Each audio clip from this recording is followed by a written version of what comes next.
Hello friends, welcome back to my channel. ನೀವಿನ್ನು ನನ್ನ ಚಾನಲ್ನ ಸಬ್ಸ್ಕ್ರೈಬ್ ಮಾಡದೆ ನೋಡ್ತಿದ್ದೀರಾ ಅಂದರೆ ಈಗಲೇ ಹೋಗಿ ಸಬ್ಸ್ಕ್ರೈಬ್ ಮಾಡಿಕೊಂಡು ನೋಡಿ. ಈಗ ಕರಿಮಣಿ ಇಂದಿನ ಸಂಚಿಕೆಯಲ್ಲಿ ಏನಾಗ್ತಿದೆ ಅಂತ ನೋಡೋಣ ಬನ್ನಿ. ಈ ವಿಡಿಯೋದಲ್ಲಿ ನೋಡೋಣ ಬನ್ನಿ. ಈಗ ಇಲ್ಲಿ ಕರ್ಣನ ತಂದೆ ಹಾಗೂ ಸಾಹಿತ್ಯ ಅವರು ಇಬ್ಬರೂ ಕೂಡ ಅನುರಾಧ ಅವರ ಬಗ್ಗೆ ಮಾತಾಡ್ತಿರ್ತಾರೆ. ಆಗ ಇಲ್ಲಿ ಕರ್ಣನ ತಂದೆ, ನೋಡು ಕರ್ಣ ಅಂತ ಹೇಳಿ ಕರ್ಣ ಅವರಿಗೆ ಹೇಳಿದಾಗ ಕರ್ಣ ಅವರು ತುಂಬಾ ಕೋಪದಲ್ಲಿ ಬಂದ್ಬಿಡುತ್ತೆ. ಕರ್ಣ ಅವ್ರಿಗೆ ತುಂಬ ಕೋಪ ಬಂದ್ಬಿಡುತ್ತೆ.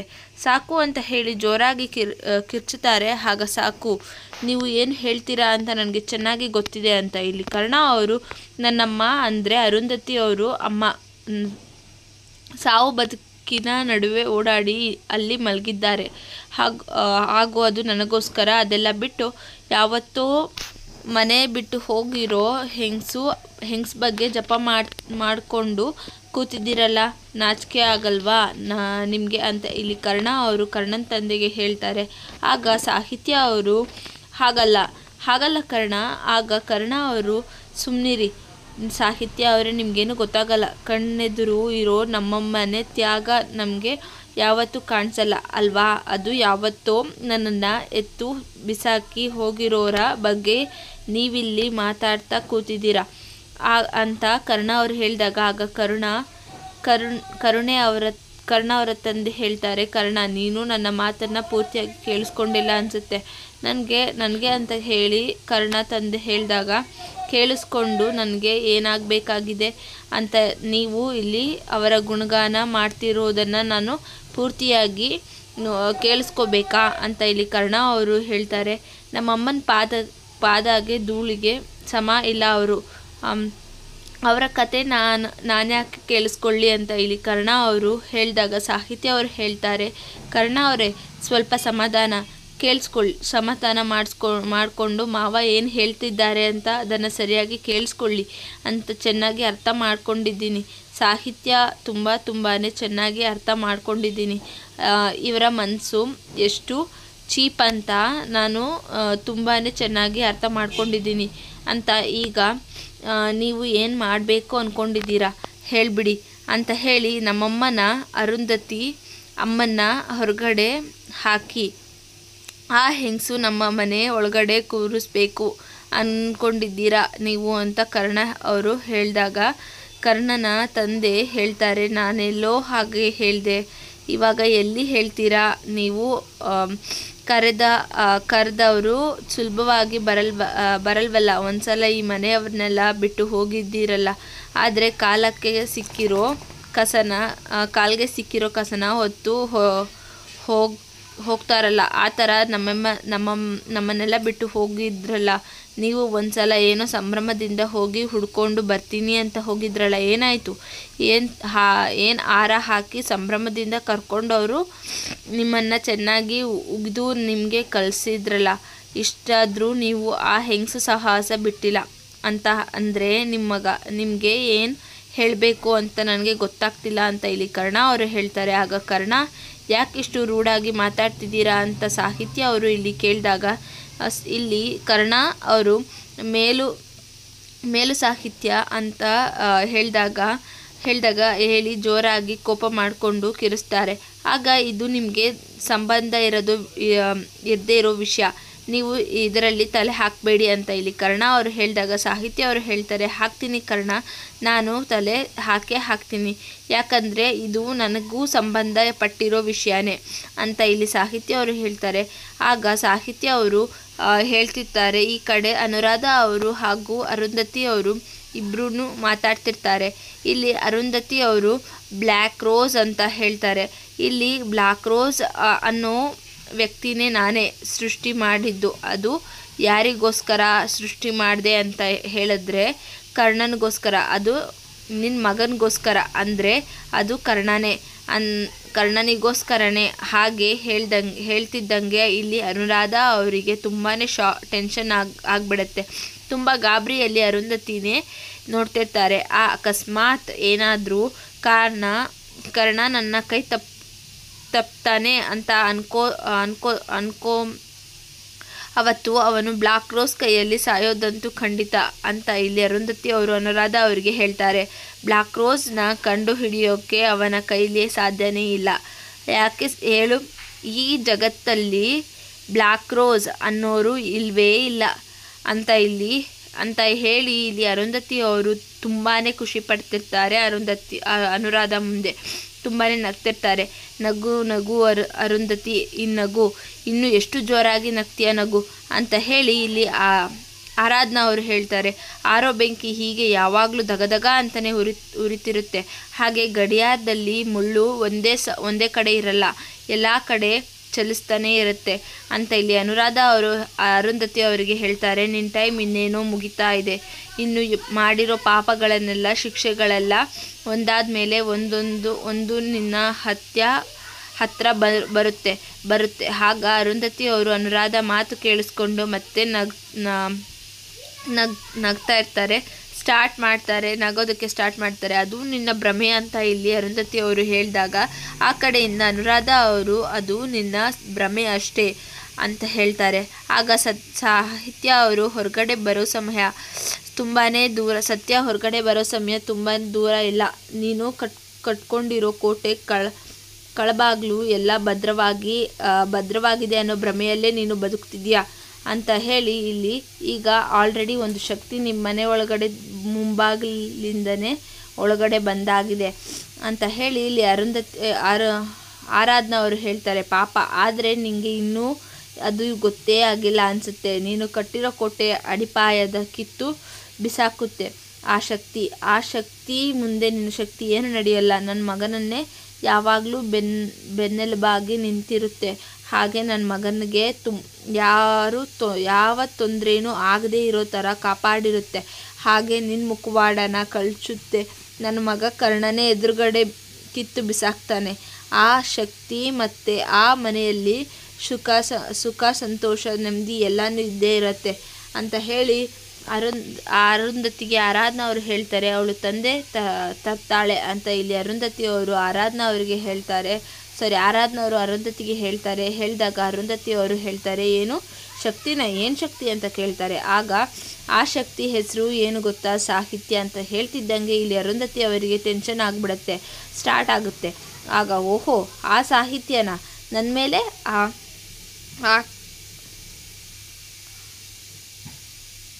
ಅಂತ ನೀನು ಅಂದ್ಕೊಂಡಿದ್ಯಾ? ಅವಳು ನನ್ನ ಮೇಲೆ ಎದುರಾಗ್ತಾಳೆ ಅಂತ ಅಂದ್ಕೊಂಡಿದ್ಯಾ? ಹಕ್ಕು ಚಲಾಯಿಸ್ತಾಳ ಅಂತ ಹೇಳಿ ಇಲ್ಲಿ ಹೇಳ್ತಿರ್ಬೇಕಾದ್ರೆ ಅವಳು ನಗ್ತಾ ಸಾಧ್ಯನೇ ಇಲ್ಲ ಅಂತ ತಲೆನ ಅಲ್ಲಾಡಿಸ್ತಿರ್ತಾರೆ. ಆ ಕಡೆ ಸಾಹಿತ್ಯ ಅವರು, ಹಕ್ಕಿದೆ, ನನಗೆ ಎಲ್ಲ ವಿಷಯ ತಿಳ್ಕೊಳ್ಳೋ ಹಕ್ಕು ಇದೆ. ನನ್ನ ಮನೆ ಹಾಗೂ ಇಲ್ಲಿರೋ ಸಮಸ್ಯೆಗಳು ನನ್ನ ಸಮಸ್ಯೆನೇ, ಅದಕ್ಕೋಸ್ಕರನೇ ನಾನು ಪ್ರಶ್ನೆ ಮಾಡ್ತೀನಿ ಅಂತ ಇಲ್ಲಿ ಸಾಹಿತ್ಯ ಅವರು ಕರ್ಣನ್ಗೆ ಹೇಳ್ತಾರೆ. ಹೇಳಿದಾಗ ಪ್ರಶ್ನೆ ಮಾಡೋದಾದರೆ ಅಷ್ಟು ಪಿಡಿಟಿ ಮೇಲೆ ಅವರ ಮೇಲೆ ಪ್ರಶ್ನೆ ಮಾಡಿ ಅಂತ ಇಲ್ಲಿ ಕರ್ಣ ಅವರು ಪ್ರೀತಿ ಮೇಲೆ ಪ್ರಶ್ನೆ ಮಾಡಿ ಅಂತ ಹೇಳಿ ಇಲ್ಲಿ ಕರ್ಣ ಅವರು ತಂದೆ ಸಾಹಿತ್ಯನ್ಗೆ ತೋರಿಸ್ತಾರೆ. ಆಗ ಕರ್ಣನ ನಿಮ್ಮ ಮೇಲೆ ಯಾಕೆ ಪ್ರಶ್ನೆ ಮಾಡಬಾರ್ದು? ಎದುರುಗಡೆ ಇರೋರು ಏನು ಕೇಳ್ತಿದ್ದಾರೆ ಅನ್ನೋ ತಾಳ್ಮೆ ಕೂಡ ನಿಮಗಿಲ್ವಾ?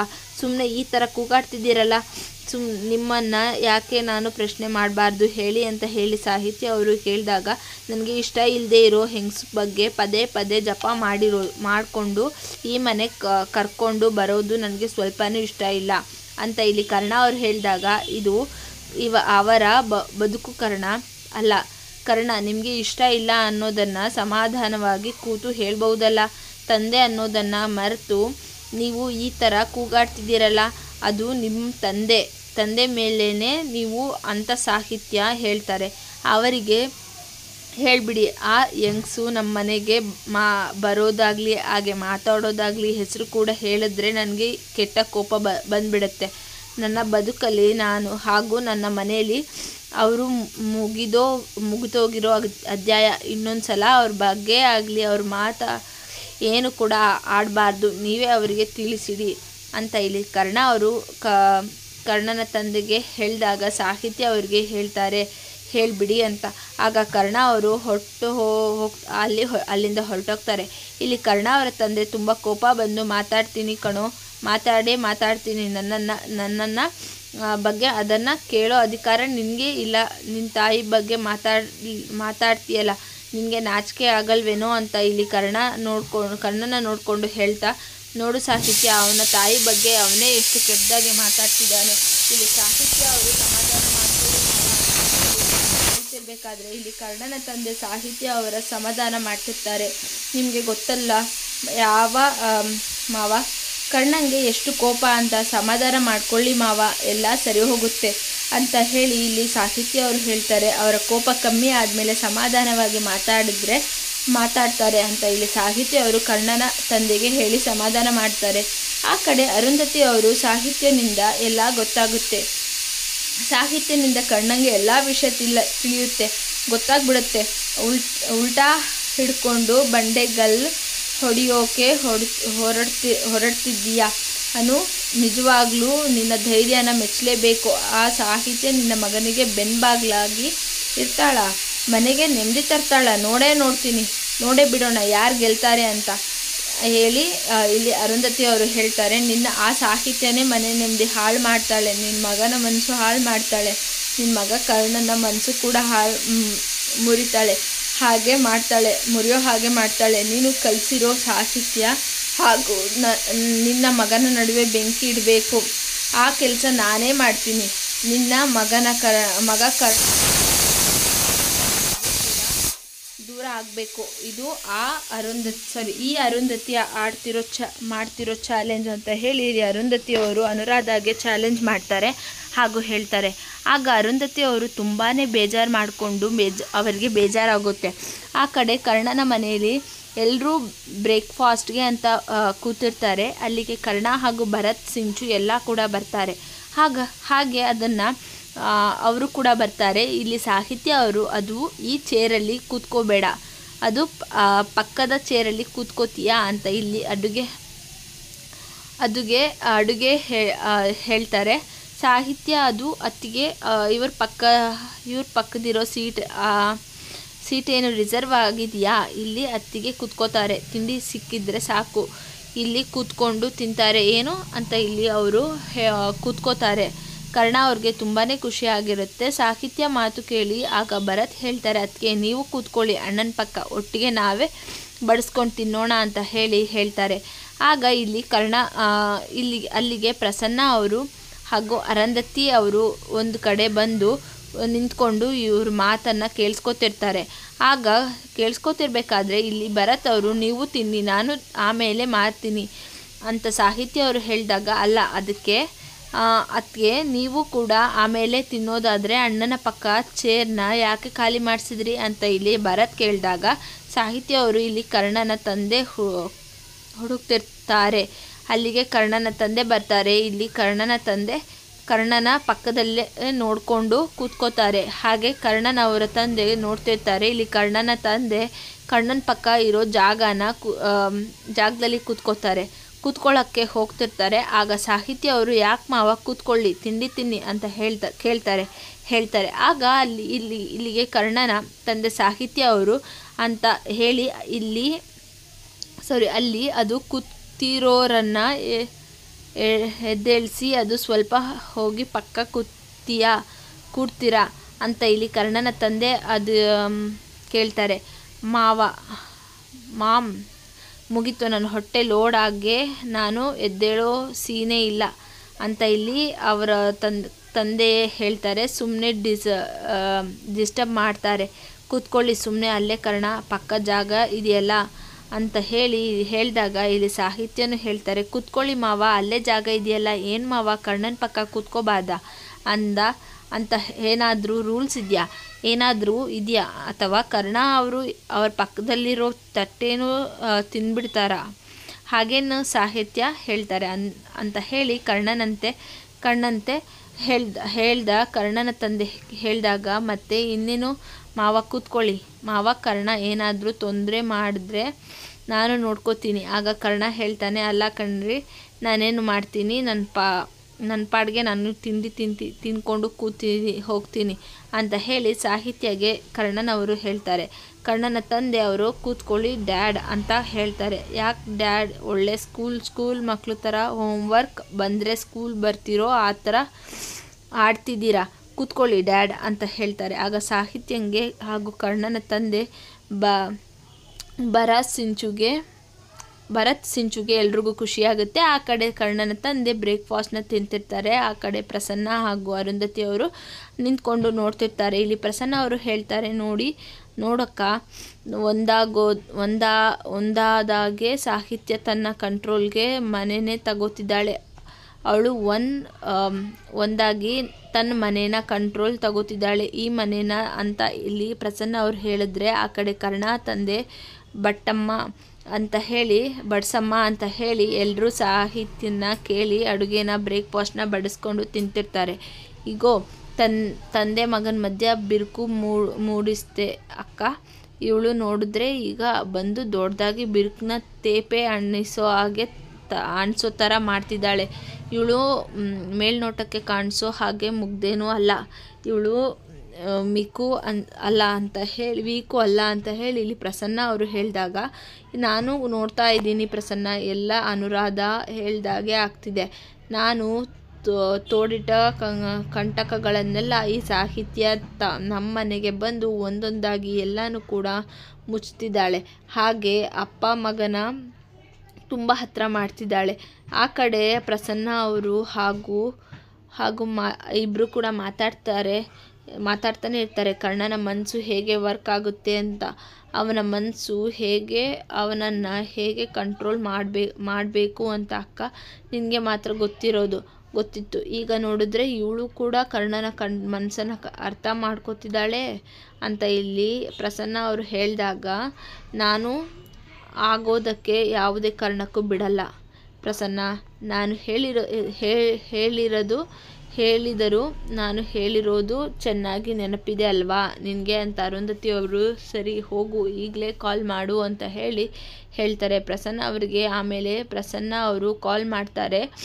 ಆ ಕಡೆ ವೆಂಕಿಗೆ ರಿಷಿ ಕಾಲ್ ಮಾಡಿ ರಿಸೀವ್ ಮಾಡಿಬಿಟ್ಟು, ಈ ಕಡೆ ಯಾಕೋ ಕಾಲ್ ಮಾಡ್ತೀಯಾ, ಹೀಗಾಗಿದ್ದು ಸಾಕಾಗಿಲ್ವೇನೋ ಅಂತ ಹೇಳ್ತಿದ್ದಂಗೆ ಆ ಕಡೆ ಖುಷಿ ಅವರು ಎಂಟ್ರಿ ಆಗುತ್ತೆ. ರಿಷಿ ಅವರು ಹೇಳ್ತಾರೆ, ಇನ್ನೂ ನಿಮ್ಮೆಲ್ಲ ಮುಗ್ದಿಲ್ವಾ ಮಾವ? ಅಲ್ಲ ಮಾವ, ವೆಂಕಟೇಶ್ ಸರ್ ನಮ್ಮ ವ್ಯವಹಾರನೇ ಮುಗ್ದಿಲ್ವಲ್ಲ ಅಂತ ಇಲ್ಲಿ ಖುಷಿ ಹೇಳಿದಾಗ, ವೆಂಕಿ ಅವರು ಹೇಳ್ತಾರೆ, ಏನು ವ್ಯವಹಾರ ಅಂತ ಹೇಳಿದಾಗ, ಆ ಕಡೆ ಖುಷಿ ಹೇಳ್ತಾರೆ, ಜೂಜಲ್ಲಿ ಸೋತಿದ್ದ ದುಡ್ಡು ಕೊಡೋಕೆ ಆಗಲ್ಲ ಅಂತ ಹೇಳಿ ಮಗಳನ್ನ ಮದುವೆ ಮಾಡ್ಕೊಡ್ತೀನಿ ಅಂತ ಹೇಳಿದ್ರಲ್ಲ, ಆ ಮದುವೆ ಅಂತೂ ಇಂತೂ ಆಗಲಿಲ್ಲ. ಈಗ ಆ ಹಣನಾದರೂ ವಾಪಸ್ ಕೊಡಬೇಕಲ್ಲ ವೆಂಕಿ ಸರ್. ಮತ್ತೆ ಅದೇ ವಿಷಯ ಮಾತಾಡಿದರೆ ನಾಲಿಗೆನ ಸೀಲ್ ಹಾಕ್ಬಿಡ್ತೀನಿ. ನನಗೂ ನಿನಗೂ ಯಾವುದೇ ತರಹದ ಸಂಬಂಧ ಇಲ್ಲ. ಇಡು ಫೋನ್ನ.